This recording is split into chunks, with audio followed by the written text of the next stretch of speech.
আমার বড় ভাই ইব্রাহিম মেম্বার, ঠিক আছে। আমি এই বাড়ির ফোরকান শিকদারের বউ, মনসু শিকদারের পুত্রের বউ। আমি মোবাইলে টাকা ভরতে আসছি আগো ঘরে। টাকা ভরতে আইসা আমি ওই দরজায় বইয়ে শুনি যে শুধু খালি বাইরে বাইরে চলতে আছে, বাইরে বাইরে করে আর ডাক চিক করে হইতে আছে ঘরে। এই আমি দৌড়েই আইসি পর ওরা মাইরা এই বাইরে নামছে। বাইরে নামিয়া ওই পোলা পানে মানে কারা মারছে আমি চিনি না শোনা। হ্যাঁ আমি চিনি না, আমি আগে কখনো দেখিও নাই। তারপরে মারছে আর মায়েরে মারছে আর বাপেরে কোপাইছে। এরপর ওই বউ রাত ভাঙ্গি লাইছে, বউর এই পাশাপাশি বাইরেছে। বাইরেনের পর ওই মাইয়েরা অটোতে আসলো, ছোট বাচ্চাটা গো, এই ছোট বাচ্চাটা অটোতে আসলো। যে অটোর মনে করেন ওই বাড়ি দিয়ে অটো যে ভাঙছে পর ওই মাইয়েরা চিক করলেছে পর দৌড়ে যে মাইয়েরা ধরছি। মাইয়েরা ধরিয়া সারিয়ে দিয়েই ওই আমার বাইরে ধরছি মামুনেরে। হ্যাঁ মামুনের আমি ধরছি, চিনছি তিনজন লোক চিনছি। এইবারের এক মহিলা যেগুলো নামটা কি কইতে তোমরা, তাসলিমা নাম, আর বেটার নাম হইলো নশা, আর পোলার নাম হইলো আলামিন। তাই ওই মহিলা আর পুরুষ এরা খালি কইতেছে যে পিডা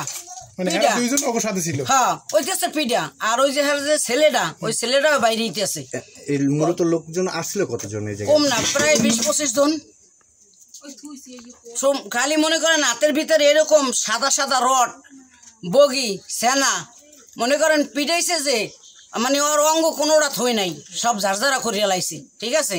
পরে আমার একটা ভাই ছিল, আমরা দুইটা ভাই বোন, একটা ভাই, আমার ভাইটা মারা গেছে স্ট্রোক করিয়া। আর ও আর ওর মার এক পুত। ওরে আমি বুকে জড়াইয়া ধরিয়া মনে করেন আমি যে চিক লইছি পর আশেপাশের মানুষজন আইছি। পরে দেখি এই একটা কোপের দাগ। পরে কোপের দাগ দেখে আমি গেঞ্জিটা গায়েগনে খুলছি পর দেখি গায়ে কোনো ওর অস্তিত্ব নাই, এমন বাইরে নরে বাইরেছি। ওর মনে করেন বাও পাও পিঠে ভাঙ্গে লাইছি। এরপর ডাইনাতে বাড়ি দিয়া ডাইনাত ভাঙ্গে লাইছি। এরপর মনে করেন পিঠে যে কোপাইছে আর কোনো সীমা নাই, গিরে মিরে কোনো কিছু থই নাই। আর বাপেরে কোপ দিছে, আর মায়েরে পিটাইছে, আর মায়ের উপরে পড়ছে দেখিয়া। কিন্তু মহিলাগো কারণে ওর ওই মাথাটা বাঁচছে, নাইলে ওর জীবনের মনে শেষ করে দিত। এই কারণে হারা আইছিল। এই সূত্রপাতটা কি কারণে? সূত্রটা হইছে শোনা, আমি তো সকালে আই নেই, সকালে নাকি ইহাগো ছাগল লইয়ে ঝগড়া হয়েছিল। সকালে ছাগল নিয়ে এইবারের লোকগুলোকে ঝগড়া হয়েছে পর সেই সূত্রটা ধরিয়া মানে এইটা হয়েছে। মূলত বাড়ির পাশে এই বাড়ি, এই বাড়ি হ্যাঁ এই পাশের বাড়ি। তখন আমি ওই ছেলেটার ধরে অনেক কান্দাকাটি করছি। এই ঘটনা করছে 3টার দিকে বিকাল, হ্যাঁ 3টার দিকে, 3টে। এরা দুপুরে খাবার খাইতেছিল, দুপুরে খাইতে হবে কইছিল।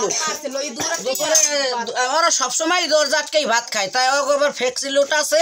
আমি আমার মেয়ের সাথে টাঙ্গাইল কথা বলবো, এই জন্য আমি টাকা ভরতে আইছি। আমি টাকা ভরতে আইয়ে দেখি যে এই অবস্থা। তখন আমি ওই ছেলেটারে ধরছি, আর কোনো মানুষজন নাই, আমি একাই শিক্ষের পারতে আছি। আর ওর বাপের আদ্য রক্ত পড়তে আছে, ওর মায় চিল্লাইতে আছে, বউ চিল্লাইতে আছে। এই চিল্লি হুন্যা সব মানুষ আইছি। আমি কান্নাকাটি করছি আগে ওই ছেলেটারে ধরিয়া, যে ছেলেটারে শোয়ামু এমন কোনো অবস্থা আমার নাই। আমার এই ডাইন পাড়ে ব্যথা, আমি লাস্টে জাবরা দিয়ে শুইয়া, তারপরে নিচে পান নিচে বালিশ ঢুকাই দিয়া, মাথার নিচে বালিশ ঢুকাই দিয়া, পিঠে বালিশ ঢুকাইছে। এই পাশে আমার বাড়ি। আমার শ্বশুরের নাম মনসু শিকদার, আমার স্বামীর নাম ফোরকান শিকদার। আর কেউ আছে? আর কেউ মাথা যারা বোঝে না, সেই আনলে টাকা আনলে 5 লাখ। ও তো ব্যবসা করে, ও তো ব্যবসায়ী বুঝছেন। এখন ওর বাইরে একটা হুন্ডা আছে, আর বাইরে দোকান আছে, যে কোনো সময় আবার আইয়া হেটাও হামলা করতে পারে। সব মেলা আছে, কাকুর থেকে সব বাইরে হারাইছে। আর এলাকার সবাই জানে যে ওর টাকা পয়সা আছে, সোনা গয়না আমার দেওয়ার দেয় না, হেফ্লাক্সি লোড করে। তো নগদ টাকা হেফ্লাক্সি লোড। আমার একটু লাইটে ধরেন নিচে এই গ্লাস না, নিচের গ্লাস একটা আছে, এই আর এই উপরেরটা নাই কিছু। গ্লাস ভাঙা না, ভালো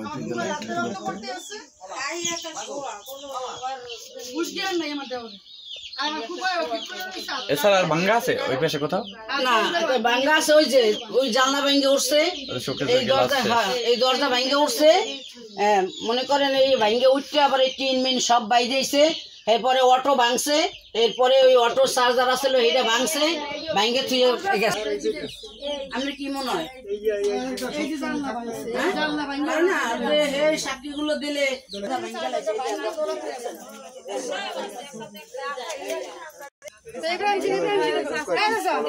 চাচা না সেকেন্দার খালি